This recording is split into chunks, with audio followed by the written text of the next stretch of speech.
here, and now he's coming back to continue Okay. where we left off. All right. Need a laptop here. Okay, we can trade. Miranda will now entertain you with her spontaneous, extemporaneous dialogue. Brett thinks he's so funny all the time because I do not have spontaneous, extemporaneous dialogue. I don't. But Brett Aspen is not here with us today, in case you missed that. She's off having fun with a friend. And so the rest of us are here trying to do what she usually does. And I'm not quite so sure we're doing as well as she does it. So Brett is busy sharing things around, and we had fun today. We went on over, we made a little video this morning, and we're going to be sharing that here later in a few minutes. And first of all, if you wonder what we're doing today, we're going to insert the new blood sugar reader thing into Brett's arm, and then we're going to watch the video that we made, and then Brett is going to tell us like this, I'm not quite sure what kind of story to tell, but it goes along with what we're talking about. He was a young man rejected by his one true love, or, so he thought at the moment. And he did silly things like bought all pink clothing to wear and tried to impress this girl and such. And so if you'd like to know more about that, definitely stick around, and because his version of it's much funnier than mine, of course. So All right. all pink clothing to wear, and we're ready. Volume's Because now low. Brett is going to Turn the volume up. and not entertain us with his big words that he used before. Yes. So yes. All right. Keep going. Keep going. Yeah. Well, I enjoy listening Brett's to you. back. Yes, he does. He loves to laugh inwardly at me, no doubt. I do. Yes. Okay. So We all have our gifts. we all have our gifts. Mine is to laugh at you. All right. So we will. Hopefully everyone has rejoined us. But here we go. So You do know who's sticking this in your yeah, you're arm. sticking me. I know. Good setup, Brett. Good setup for that. Anyway, so yes, I've been poking my fingers for a week, and that gets old after a while. Yes, but he didn't mind for a little while. Not for a while. It kind of got me. This thing, it doesn't really hurt. It's just mentally, it's in your arm, and we'll show you. This is a big honking needle, and you just occasionally think, there's a big needle in my arm.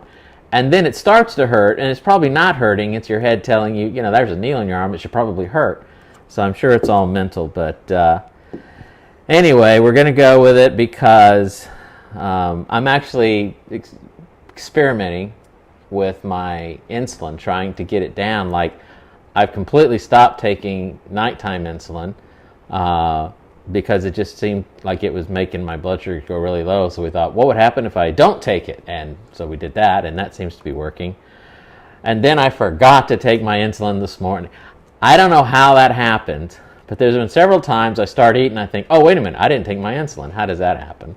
It's 50, nearly 60 years Yeah. of living with, you just eat. Just eat. And yeah. When I first got diabetes, I was like so, super focused on it. I never missed it.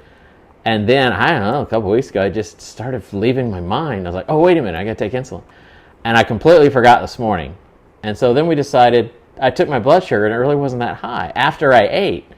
And then we thought, well, let's not take any and see what happens. And that's pretty much my approach to all things according to my healthcare plan for myself. Let's just see what happens. And sure enough, it went up to, 144, I think. It topped out, and then it came back down all on its own. So I took less insulin for lunch. I usually take 5 milligrams, only took 3. And I think I topped out at 130-something. It just hasn't gone way up again. So I'm starting to think maybe pulling back, and I won't have as much insulin that I need to take. But, it's all a game. It's all playing around, seeing what happens. Miranda comes running in when something happens. Oh, it's happening. And, I'm on the floor and like, well, I guess that didn't work. Not yet. But. Not yet. All right, let's open up the package and get on with today's object lesson. Oh, I can't open it. Uh-oh. We won't be able to. Do you need help? Man, that is. All right. So here's the actual thing. That's it. Oh, right. So this stays here, and then this unscrews. Mm-hmm. And goes into the other. Into the other, right. Right? I didn't do this last time. He just handed it to me. Yeah, I had it. Oh. I hate doing this. Oh, look at this. I hate reading instructions. I shouldn't need instructions. All right. Here we go. So 1, 2, 3. Yeah. It says it just twists off.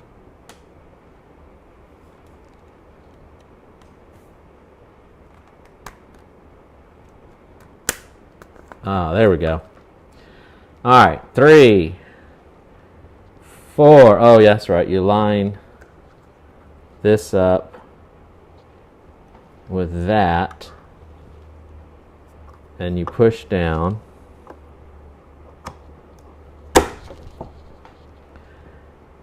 And then you pull it out. Yeah, you can't see it, but that's a big honking needle. Let me see that again. You see that? Right. Oh, yeah. Yeah, it's definitely thumbtack size. Yeah, it's not a thumbtack little size. longer, yeah. It's a big thumbtack. So can you see that? You can see that. I don't know if you can see it or not, but that's going in my arm. And then, oh yeah, alcohol wipe. Tune in to S.A.L.T. You can see home medical procedures done before your very eyes. We're going to go on my right arm this time just because it was in my left arm last time. And I left a hole for like, I don't know how many days. Okay, where And exactly do you want it? it says to go, see, there. Yeah, it says right on the back of the arm. Is this all right there? Yeah. Last time we had it more in the...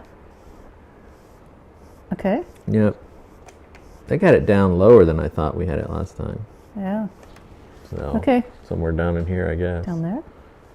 I guess like Well, we don't want to put it in your elbow. there. No, huh? Okay. All right.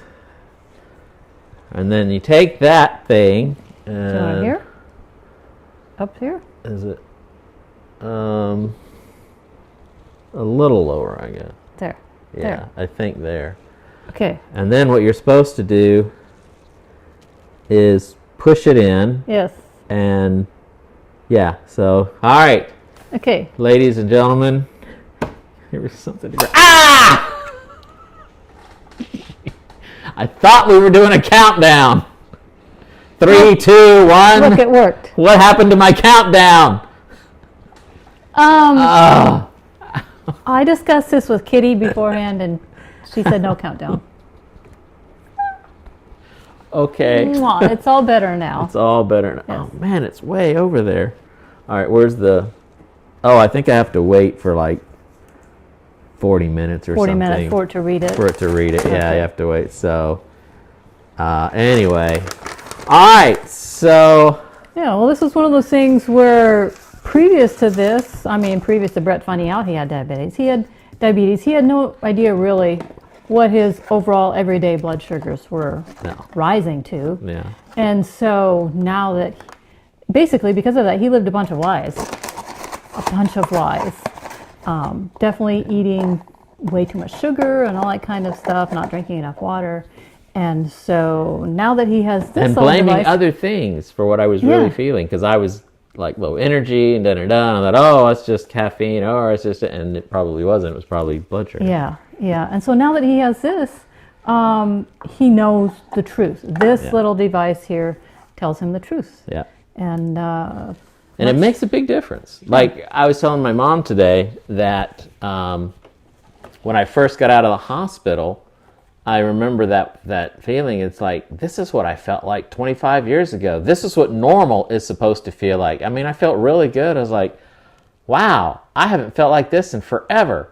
Right, and so the truth does set us free. Yeah. You know, it was setting Brett free from just being tired and just thinking that was normal, and it wasn't I didn't normal. want to think about it, Yeah. didn't want to deal with it. It's like, oh, it'll be all right, and just let it go on, and it just drags you down, makes you worse and worse until it almost kills you. Yeah, and that's much like our spiritual lives sometimes. There's things that we live out in our everyday lives that we think is normal, and maybe we don't really like it, but it's just how we live. It's how things are done. Mm-hmm. And we'll be talking about that today.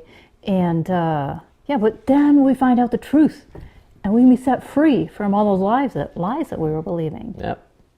The truth will set you free and give you pain in your arm, apparently. Anyway, so, like Miranda was saying earlier, we shot a little video because we love to shoot video.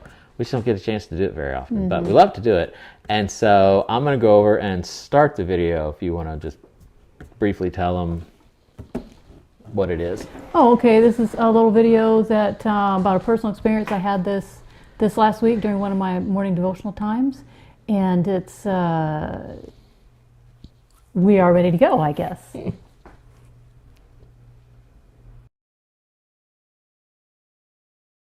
So a few weeks ago, it was my birthday. Now, I decided to ask God for a birthday gift.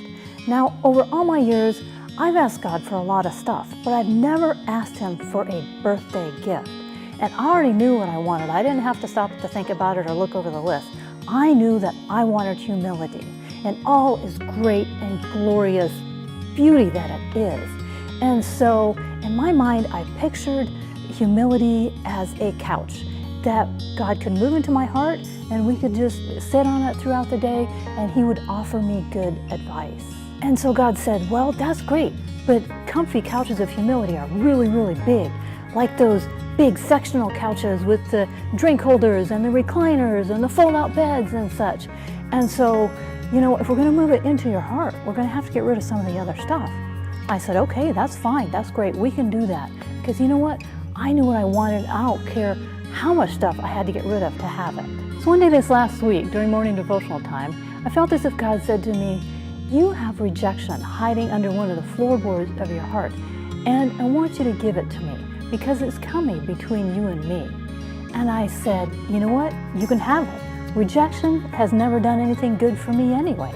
So for those of you listening who have suffered the pain of rejection, maybe from a family member or at work or a friend, you know what? It's not fun. And we set about protecting ourselves from that kind of pain. See, we let rejection change us. We pull away. We don't reach out. We build up walls. Love gets put away rather than being lived out because we don't want to suffer that pain of rejection. But that's not how Jesus called us to live. Jesus was rejected many times, but it didn't change who He was. It revealed who He was. It revealed the depths of His love for us and the depths of His desire for a relationship with us. And it revealed that He is always loving, always kind, always patient, and always willing and ready to forgive us. So when Jesus says, come follow me, we can follow Him, even when others reject us. And when we experience rejection in life, because we all will, rather than letting rejection change us, we can just simply live out who He created us to be.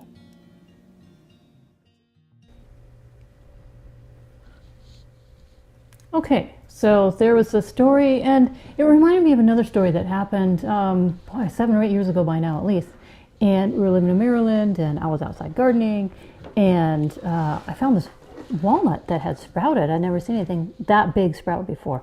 The tree must have been about this tall already, and the roots were out the other side of the cracked walnut. And later in the day, God was like, hey, you remember that walnut? And I said, yeah. He's like, well, you know what? That tree couldn't have grown except that the walnut shell was being removed and cracked open. He says, and I want you to remove the shell that you're using to cover up yourself. And I said, yeah, that was a really great idea. But this was about as far as it went about at that point in time because I was not ready for anything like that. My shell kept me really safe, and I liked it that way. And I didn't even think to not give it thought. It just happened because that's how we live. She likes her shells. Yes. And so anyway, several years later, God kind of nudged me again. He's like, hey, you remember that? And have you done anything about that? And I was like, no, I did not. And so I made more of a concerted effort to do that, my understanding of that at that point in time. And so fast forward, here we are now. I mean, it was at least five years or so after that, and God is a journey. And he brings us into deeper understanding and deeper awareness of where he would like us to be. That increases our relationship with him. And that's all he wants, is that we seek him first in all things. All things. All things. So, Increases. just making sure our volume works. Yeah, you've told the walnut story several times. I like that. It's a good story. It's just, like it that. worked so well here that for people who haven't heard it, just thought I'd throw it in again. Yeah, so. It's a good story. I've told this one a few times as well. Probably not to the extent that you're going to be sharing with us today. Probably not. Yes. Anybody from New Creation probably has heard this story twice from sermons over our however many years we were there. But it's usually one I tell inside of a sermon. But it goes with today's topic. So, yeah, we're talking about, the idea, like in your story, rejection changes us, or even the fear of rejection changes us. And when I was in Academy, Mount Pisgah Academy, in the 80s, which was a wild and crazy time for all of us, and I remember having a crush on this girl, and just, because it's Academy, it was boarding school, so we were all there all the time. So we would hang out, just not her and I, but like in a group. And so I was casually trying to find things out about her, and like what her favorite color was and her favorite music. And turns out her favorite color was pink, and her favorite music was Rick Springfield, who was big in the 80s. And so all of a sudden my favorite color had to be pink, and my favorite music had to be Rick Springfield. And so on home leave one weekend, I begged and pestered my mom till we went shopping for clothes, and I bought a pink shirt, and I bought pink and white striped pants. And this was even going I to do wasn't it. that classy in the 80s. This was going to win her over, I'm sure, because then I got some of I guess cassette tape back when we had cassette tapes, and used that to listen to some of his Rick Springfield songs, and learned, because I played the guitar, and so I started learning how to play Rick Springfield songs. And so I went back to school ready to sweep her away, and had my pink outfit and my cool 80s rock lingo, and would play Rick Springfield in front of her, and it worked. She immediately started dating one of my friends, and that was the end of that. Then I was stuck with pink everywhere. Then I hated the color pink. I ended up not hating Rick Springfield. How far am I taking this story? All the way, because it was really pretty good. Oh, okay. So, anyway. To show how rejection, like if we've been rejected, then what happens is we knowingly or unknowingly reject others. Yes. Oops. This was a long time ago. He was much younger then. Yes. This was in a previous life. So, anyway, my dad at the time was friends or had connections somehow to the ticket people who did the tickets over at the Carolina Coliseum whenever concerts and things would come in. And so I asked him, and he got me three tickets to Rick Springfield. And he got them third row, middle of the, stage. I mean, we were right there. That was going to be, it wasn't front row, but 3 rows back is not hardly any different. In fact, I thought it was actually better than being on the very front row. Anyway, I got these tickets, and I was going to surprise this girl because she loved Rick Springfield, and I was going to surprise this girl, and she went away for a week, and she went to Myrtle Beach, I think it was, and then when she came back, she didn't call me like she was going to call me, and she didn't. And this is before cell phones, so there was no texting, there was no, you had to pick up the landline and call another landline, and I waited, and I thought, oh, she got back, she's got a day to recoup, and da-da-da. And nothing all week long. So about the third day, I was thinking, what, something's going on.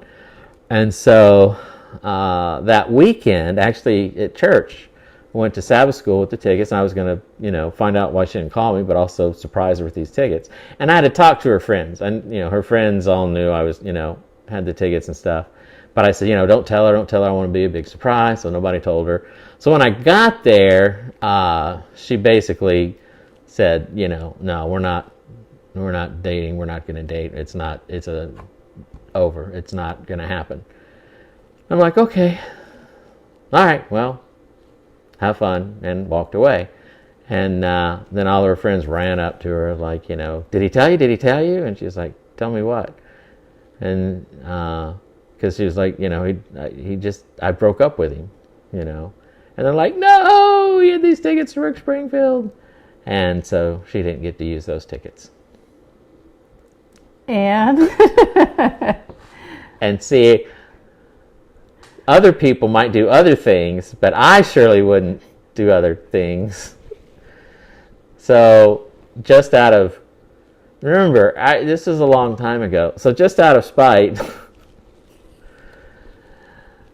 so we got a hold of my dad, who got a hold of the ticket guy, and said, look, if this person calls in, I hope she never watches this, if this person calls in to buy tickets, put her in the rafters, put her in the highest seats you have left, as far away from the stage as possible.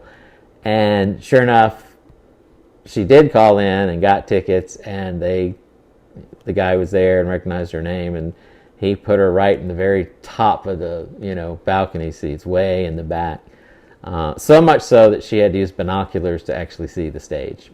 And what I was told later was she split her time binocularing the stage, and me and my two friends. I invited two friends that she knew that hated Rick Springfield. And I did it on purpose because I knew she would know the two other tickets, which were going to be one for her and one for any friend she wanted. That's how nice the guy was, just not me and her. I was like, and she could bring any friend. She knew that two guys that despised Rick Springfield were using those two tickets down on the third row. Yes, just a classic story. You know what? This isn't something just Brett did. Yeah. It's something we live out on a daily basis. I don't know about daily, but we live it out in our lives, and we don't even see it. Just like God said to me, you know what? You need to give me that rejection that's hiding underneath the floorboards. I thought that I had been over, around, through, under. I had worked through some of the deepest rejections in my life, and I had put them away. That was the problem. I had put them away. I hadn't gotten rid of them. It was time for me to get rid of them, and give them to God. And so, see, the thing is, once they're gone, now we can go about living a life not being changed by rejection. When we keep that rejection, we've been over it, around and under it, through it, think that we have taken it all apart in our lives and put it all back together, and we're going to be okay because we're over that. If we're still hiding it under the floorboards, it's still stinking up our lives, and we're still wearing the shell to protect ourselves, and rejecting others in the sense that we are not reaching out maybe to the full extent that God would like us to. We're not loving with the full love of God. Things like that. And yet it becomes a part of everyday, ordinary living, even though it may not be to this silly, if you will, extent of young love, silliness, rejection stuff that Brent went through. But it is like that. It is those who are rejected now reject, even if it is on a level that would seem acceptable. Think about, I was just thinking about how often in high school and in college, just the fear of rejection Right. would keep you from doing things that really were ridiculous. I mean, it's, I'm sure emotionally it hurts, but not, being rejected is not the end of the world, and it certainly doesn't, chop off a finger or anything. And yet, just the fear of feeling that emotion of rejection will keep us from trying things and doing things. Same thing with fear of failure. I'm thinking both of the same thing. Things you don't try because it might not work. Right, and it's basically sort of like wearing a shield of fear, rather than a shield of faith. Yeah, because we feel as though that fear is protecting us in a way. Yeah. Oh, we're afraid of that, so we aren't going to do it. Yeah. And it is fear that's stopping us from that. And instead, we need to use the shield of faith, that God is there with us. We can do all things through Him, and that faith, His love, is what protects us then, and not the fear, because it's perfect love that casts out all fear. Yeah, if you don't have the fear of, with perfect love, you don't have the fear of rejection or failure, or, being turned away, then you're really free to live. Yeah, to live out who God created you to be. Yeah. And so to tie this into a Bible story, we're still There are going. several stories you could tie it into. Oh goodness, yes, a lot. We narrowed it down to one just to keep us a little more compact time-wise and such. So, yes, talking about Jesus and leading up to the crucifixion, Jesus had a lot of rejection in his life, and we're going to touch on all of it. We're just going to name a few of the things that led up to the crucifixion itself, and that would have been Judas, who sold him out, Peter, who denied him 3 times, the priests and the leaders of the Jews who plot his death, the group of people who chose to have him crucified over Barabbas, and of course the actual crucifixion, and the crowd who mocks him there. That was like the people who had spent, 3.5 years, living with. These were his closest, companions, Judas and Peter, and even the disciples. They all ran out on him. And then you have the very people he came to save and try and reach, the Pharisees and the crowds, and and they all turned. They all rejected him. I mean, yeah, and that was a lot of rejection to live with, on top of going just through the years of earth, Adam and Eve, and the times of Noah and all that kind of stuff, the Israelites and such. So like I mentioned in the video, I asked myself, what did Jesus do when he was rejected? Because we can see what we do and how rejection affects us. Changes us, we avoid it, we put up that shield of fear, Right, and so, especially Jesus there, hanging on the cross, rejection did not change who Jesus was at all. It revealed who he truly was. Yeah. And that's the difference right there. He continued being kind, he continued being loving, he continued seeking the lost. I mean, those 2 thieves there on the cross, next to him, one rejected him, but the other one asked for salvation, and Jesus gave it to him. He wasn't going to pass up that moment of saving someone into his kingdom, of having a relationship with him. That's why he died on the cross, so that we could now live out the same reaction to rejection that Jesus has, which is don't let it change us, but to now live out who God created us to be, to live out our mission here on this earth with true love and kindness and forgiveness for others. Yeah, and when you think about Judas and Peter, their stories were so similar in the sense that, with Peter, he before the Last Supper, they were out there, and when Jesus said, who do you say that I am? And Peter says, you're the Christ, the Son of the living God, and blessed are you, Peter. And right after that, when Peter says, oh, I'll never let you, harm come to you, and then Jesus looks at him and says, get behind me, Satan, and had to be really harsh. He's looking right at Peter, and he's saying this, right? And then later, at the Last Supper, when they talk about who's going to betray him, whoever dips his hand with me, and he looks right at Judas. And there's the same type of moment that Judas is having that Peter had, not just, a few hours ago. And so there's one similarity in their stories where they both had that same kind of look from Jesus' eyes. And then, obviously, Judas, runs out and hangs himself. And Peter denies Jesus 3 times in the courtyard and, again, has another look in Jesus' eyes. And they both saw the same look. They both had the same expression, same look from Jesus, which would have been the loving, the forgiving, the come to me, the, not rejection, not dreaming, but, a sorrow, a, loving sorrow for them.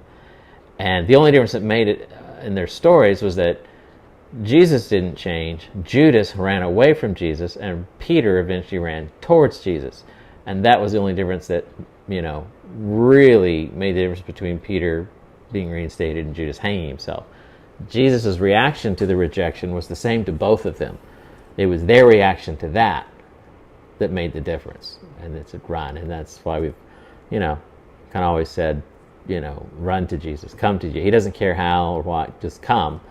And that makes the difference, because his reaction to us doesn't change with our actions or reactions. Mm-hmm. He stays the same. Yeah, and also, as you always say, it's Jesus died not necessarily to save us from our sins, but so that we could choose to be saved from our sins. And we always, as we go through John here, we're relating all these stories to a come follow me moment, a come follow me statement that is hidden behind something else that Jesus said. Yeah. And so here at the crucifixion, the last words Jesus said was, "It is finished." Jesus living out who he was, the mission that he had here on this earth. He had finished it to give us the opportunity to live out who he created us to be. So it is finished. What a come follow me statement, right? To live out who God created us to be. To not let things like rejection change us, but to live out just the kindness and love and forgiveness and such that God created us to do in all situations, not just the comfortable ones, in all the situations. Yeah. So anyways, much like your blood sugar device helps Brett to know the truth, rejecting that truth is not a good idea. No. Here, hand me the thing, we'll see what the truth says. See what the truth says. Just for fun, see if it's actually start new sensor. Yeah, and much like the comfy couch of humility that we can sit on at any time during the day and get good advice from God, so too with the blood sugar device. It can be read, I think it's wrong, it can be read at any time, and so we can know the truth at any time. Well, apparently not at any time. Well, sensor can be used in 60 minutes. Well, all right. It can be used any time in 60 minutes. In 60 minutes, yeah. I guess it has to build up, but yeah, that's true. Anyway. So, well, this was fun, but I'm going to let Miranda close by saying, hey, here's what's next week, so I can do Aspen's job. Oh, that is such a tough call, because I had to put aside 2 illustrations this week in order to use this one. Wow, we can either do The Truth Will Set You Free, which we've touched on this time, or the whole Lazarus coming forth from the tomb. That was a really good one as well. I really enjoyed that one this week myself. But who knows? Who knows what will be the new thing for next week? And I'm sure I'll be just as excited about it as I was about anything else. So, are we going to sign off, or are you going to join me for the sign off? No, we have to sign off because I have to stop it from here. Oh, okay. Well, thank you for joining us, everyone. And join us again next week, and we will have something more fun to do. And Brett is going to now push the button.